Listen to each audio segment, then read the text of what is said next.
Février 2001, février 2023, ça fait exactement 22 ans que le camp de prière existe. Et pour marquer, n'est-ce pas, cette célébration des 22 ans, l'homme de Dieu nous reçoit chez lui, à son domicile. Première question, qui est Anui Taï Antoine? Je suis natif de Grand Laou, où j'ai fait mes études primaires. Mon père est Bassamois, ma mère vient d'Aboisseau et Bouenda exactement. Marié à Grand Laou, j'ai été conçu et j'ai fait mes études primaires à Grand Laou, le collège à Dabo, collège moderne 1. Je suis venu au lycée technique à Abidjan. J'ai fait mon cycle supérieur dans divers établissements. Notamment, j'ai commencé par le CPTEC, le BTS.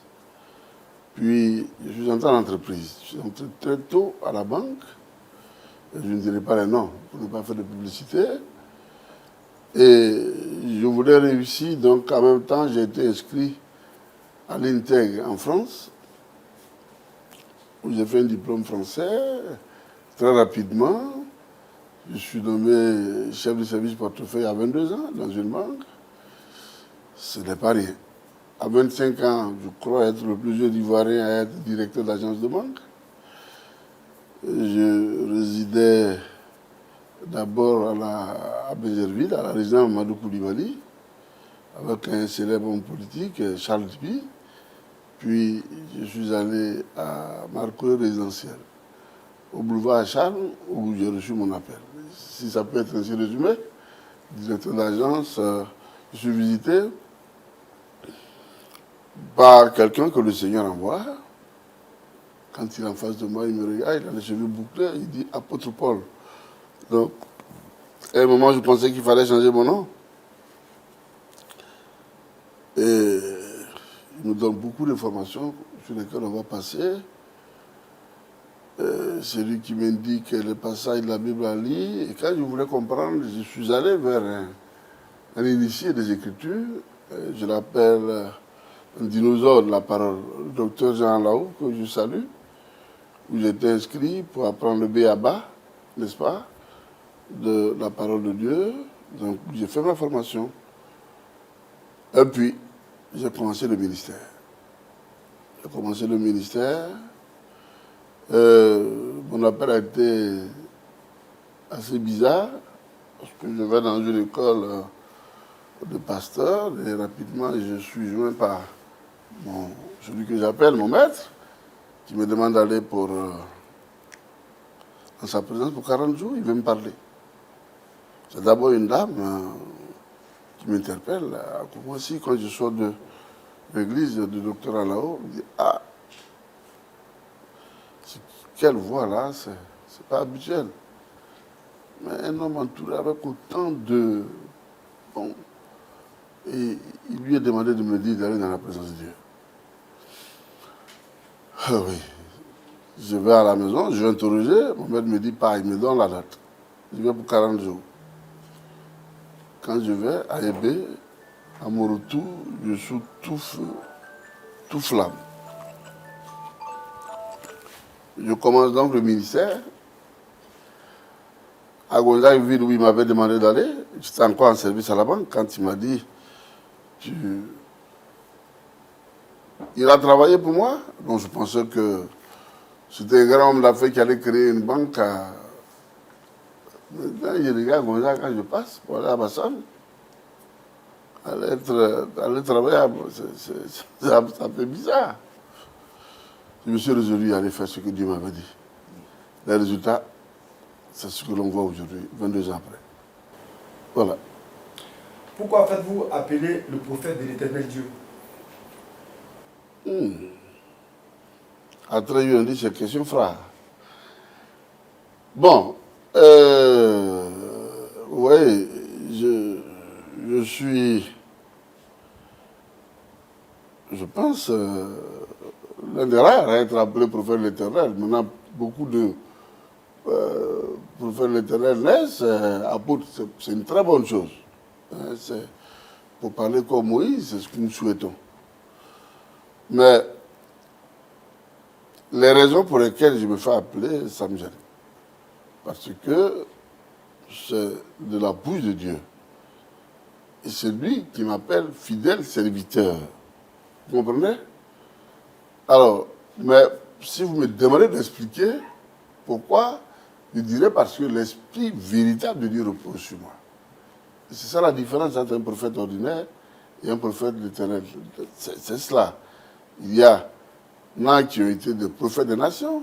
Ce sont des prophètes appelés pour des peuples païens. Paul a été le seul apôtre des nations pour peuples païens. Et moi, ce n'est pas un mot orgueilleux, hein, je parle de ma personne. Mes premiers mots, j'ai voulu être évangéliste parce que je voulais être un brillant homme d'affaires. Et c'était mon rêve. Je rêvais de servir Dieu en faisant vraiment de grandes affaires. Parce que tel que j'ai commencé, être directeur d'agence à 25 ans, on a quand même des ambitions. Puis je suis interpellé quand j'ai accepté d'être à Gozagueville, en pleine rue. Le travail me demande si j'ai honte d'être ce que je suis. Je dis non. Il dit pourquoi j'ai fait ces cartes. J'ai juste allé détruire les cartes de visite. J'avais mis évangéliste à 8 Antoine. Ça, c'est vraiment un secret pour moi. Je les ai gardés. Il dit mais donc déchire-les. C'est là il va me dire tu es prophète de l'Éternel Dieu. D'accord. Voilà. Pourquoi le choix de Gonzagueville pour démarrer le ministère en tant que camp de prière Jésus le chemin de la vérité? Si c'était mon choix, je n'aurais pas commencé à Gonzagueville. Vous comprenez? Si c'était moi de mon choix, je suis honnête. Parce que, vous voyez là, boulevard Charles Margourou résidentiel, dans une villa avec piscine. Je viens finir à Gonzagueville. Aujourd'hui, il y a la lumière. Tout le monde peut dire, être heureux d'être à Gonzagueville. Moi, quand je venais, ce n'est pas le cas. Il n'y avait pas de lumière, il n'y avait pas d'ampoule, il n'y avait pas de poteau. CIE. Je suis venu. Et c'est en cela que certains de mes amis, certains sont aujourd'hui des administrateurs des services financiers, d'autres sont, bon, me trouvaient, on dirait que j'avais pété le plomb. Vous comprenez? Je dis, mais attends. Gonzagueville, c'est pas 2000 ans, je ne sais pas si vous voyez un peu ce que c'est. Aujourd'hui, on voit des poteaux d'électricité dans... Là où je suis, c'est un blanc. Quand les gens avaient fait la casse, VHS qui a fait la grande clôture, qui avait un poteau. C'est lui d'ailleurs qui m'a vendu le premier tour. Non. Je ne peux pas vous dire, aujourd'hui face au monde, que j'ai choisi d'aller à Gonzagueville. Dieu, il te contraint à faire ce qu'il veut. C'est ce qui s'est passé. J'ai envie de vous demander, durant le temps, n'est-ce pas, de votre ministère dans ce camp, vous ne regrettez pas d'avoir obéi à la voix de Dieu en vous installant à Gonzagueville? Je crois que si j'avais compris le message du Seigneur tôt, j'aurais eu 10 à 15 années en plus dans le ministère. En 22 ans, regardez ce que le Seigneur a révélé. L'enseignement sur l'âme que je révèle au monde, vous-même, messager, vous vous souvenez, j'ai été, je dirais, traqué, j'ai été presque humilié par des serviteurs de Dieu, des pasteurs, qui me demandaient comment je peux dire que quelqu'un qui a été converti, qui a accepté le Seigneur, peut avoir son âme en prison. Vous vous souvenez?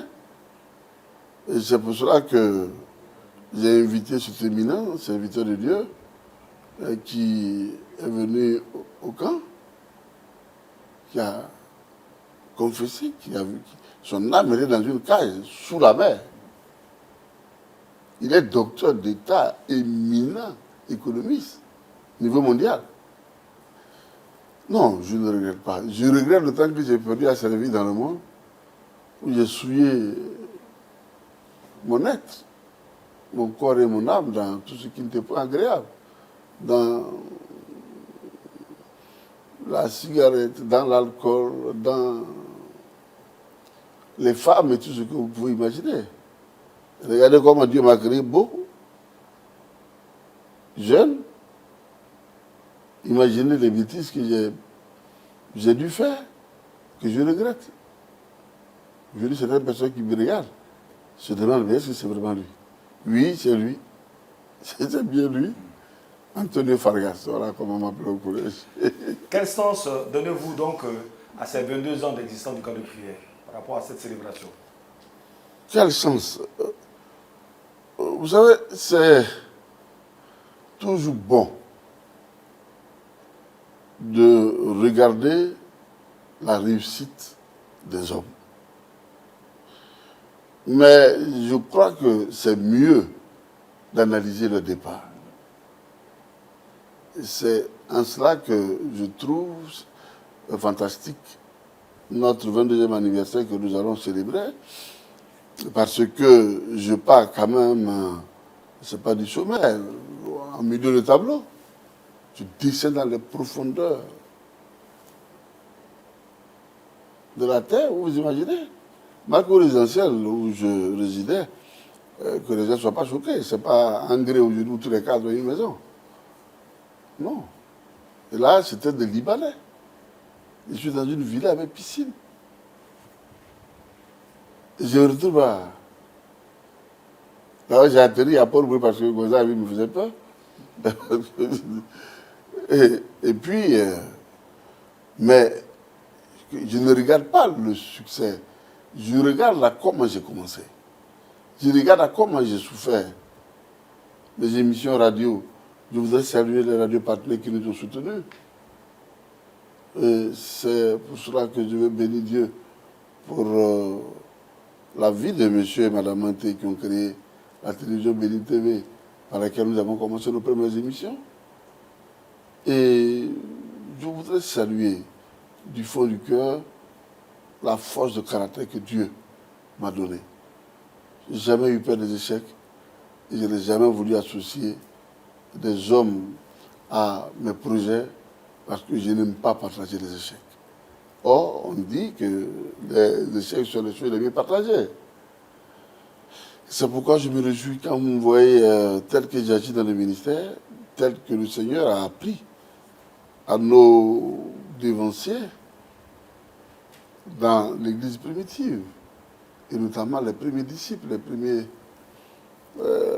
disciples dont Luc, Matthieu, Jean, comment il fallait partager, comment être avec le peuple. Quand vous regardez il y a 22 ans, 2001, regardez Gonzagueville. Des fétiches à chaque mètre. Et devant le camp de prière, on avait tous les canaris de voodoo. Fil rouge, fil blanc. Des menaces en direct.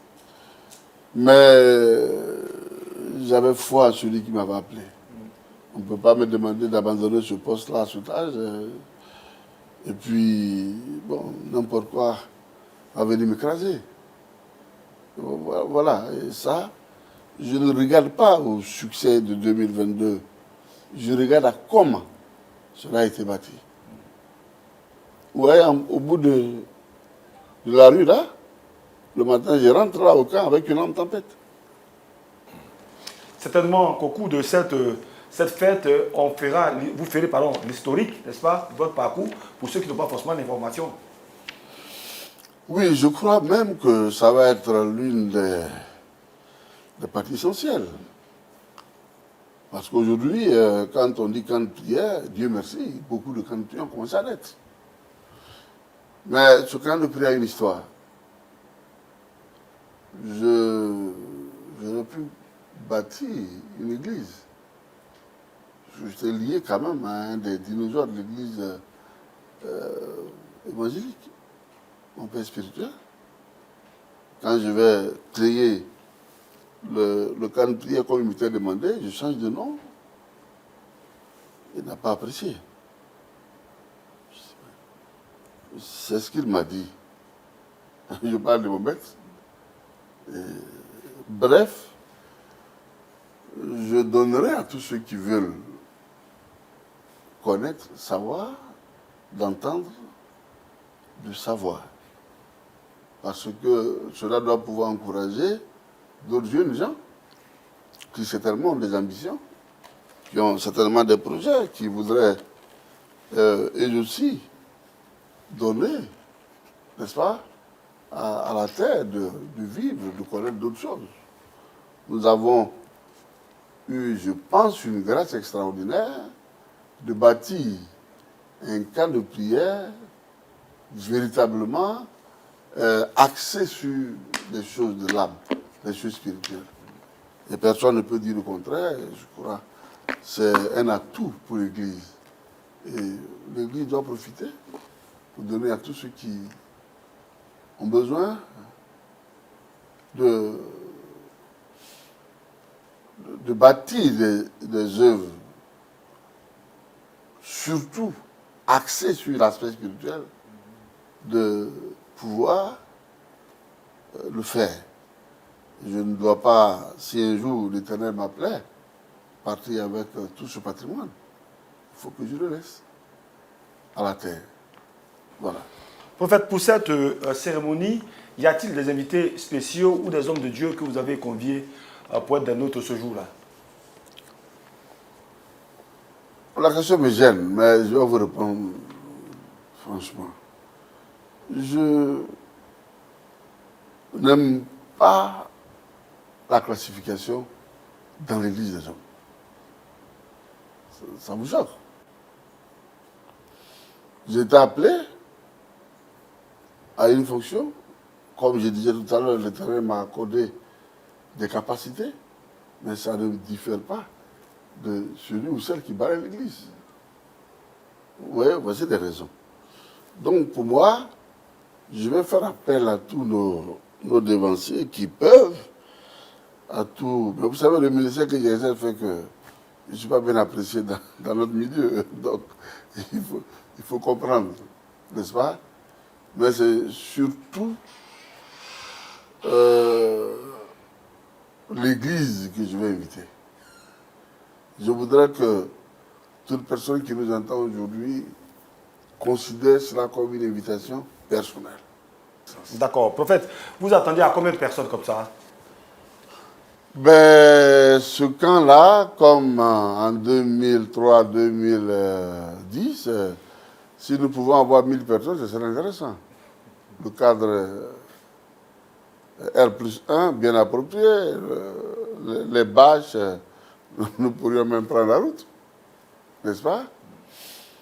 Pour 3 heures chanter, glorifier, danser pour dire Seigneur, par le camp de prière, Jésus, le chemin de la vérité, tu nous as bénis. Prophète, Oui. ça fait 22 ans exactement que vous êtes au service, n'est-ce pas, de l'Éternel Dieu. Vous avez vu tellement de miracles.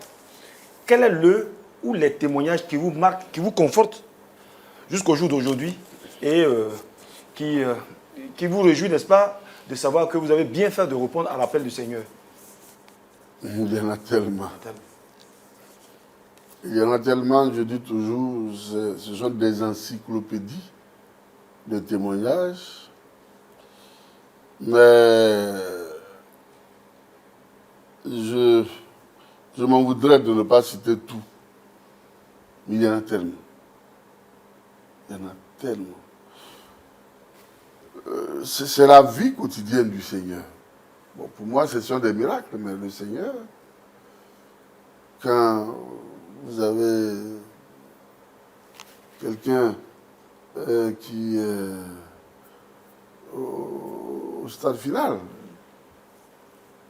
à qui la médecine demande de rentrer à la maison, comme M. Fofana, 20 ans de dialyse, Oui.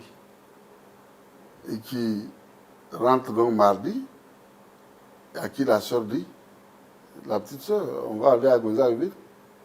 Il paraît qu'il y a un homme de Dieu là-bas. Quand il a assis en face, c'est que je lui dis, Dieu va te guérir. Alors, 2 chaises côte à côte, il va à l'oreille de sa soeur. Il demande, mais c'est magie ou bien? Lorsque j'entends ça, mon maître me dit, dis-lui. Parce qu'il a dit, c'est magie là. C'est pas dans 15 jours qu'il verra. Il verra ça aujourd'hui même. Amen.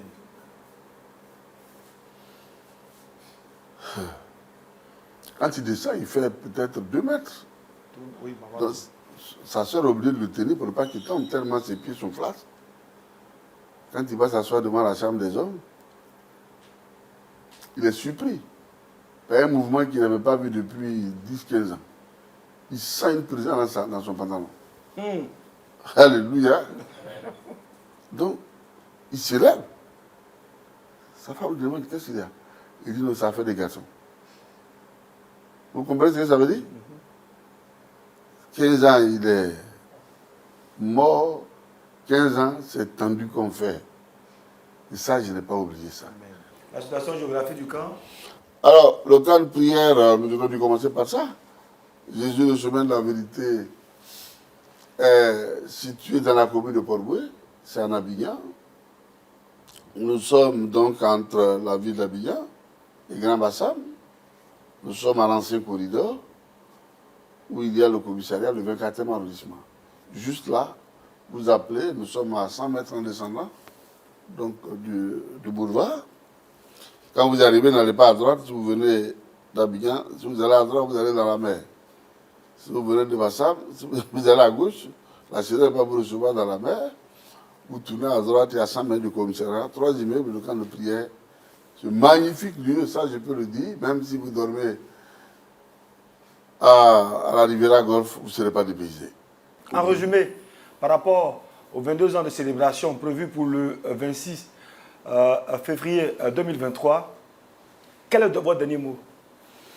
Mon dernier mot, c'est de demander, comme je l'ai dit à l'entame de cette émission, à tous ceux qui ont certainement pu bénéficier, n'est-ce pas, de la grâce du Seigneur. Certains sont étrangers, d'autres sont de très gros cadres, de se souvenir du camp de prière Jésus, le chemin de la vérité, de savoir que cette terre que l'Éternel a utilisée pour la bénir peut être utilisée pour bénir d'autres personnes qu'ils connaissent. Et quand vous donnez d'eau et que vous avez des frères ou soeurs qui ont des problèmes, c'est difficile de revenir. Revenez, c'est chez vous.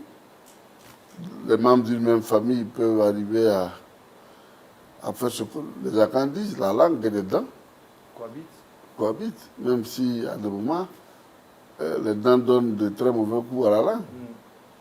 Ce sont des choses, que je dirais, naturelles. Revenez, c'est votre maison. Venez pour que l'on sache que cette terre a été donnée pour vous et que vous devez être une courroie pour donner à d'autres de bénéficier de ce que le Seigneur a fait pour vous. Voici un peu ce que je pourrais dire. Et dire que ce 26 février doit être comme une date inoubliable. Hein, que nous tous qui sommes passés par ce camp, n'est-ce pas? Même si vous n'êtes pas là, certains sont étrangers.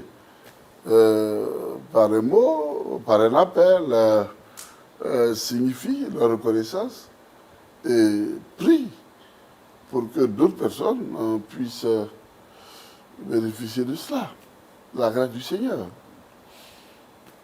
La reconnaissance n'est pas la chose la mieux partagée, mais c'est ce qu'il faut en 2023. Contact? Alors, les mêmes contacts que nous avons au bas de l'écran, les mêmes 0, plus 225, 0707 78 97 00, plus 225, 0708 58 20 58, plus 225, 05 06 03 86 86, et enfin, plus 225 01 03 09 33 09. À ces numéros, l'on peut nous joindre. Les appels ont commencé, les mots ont commencé. Pour mieux connaître le camp, d'abord, et puis pourquoi pas, votre serviteur. C'est pas toujours évident, mais nous sommes accessibles et nous demandons que l'on nous approche pour connaître la vérité, parce que l'ivraie salit toujours, mais la vérité, non.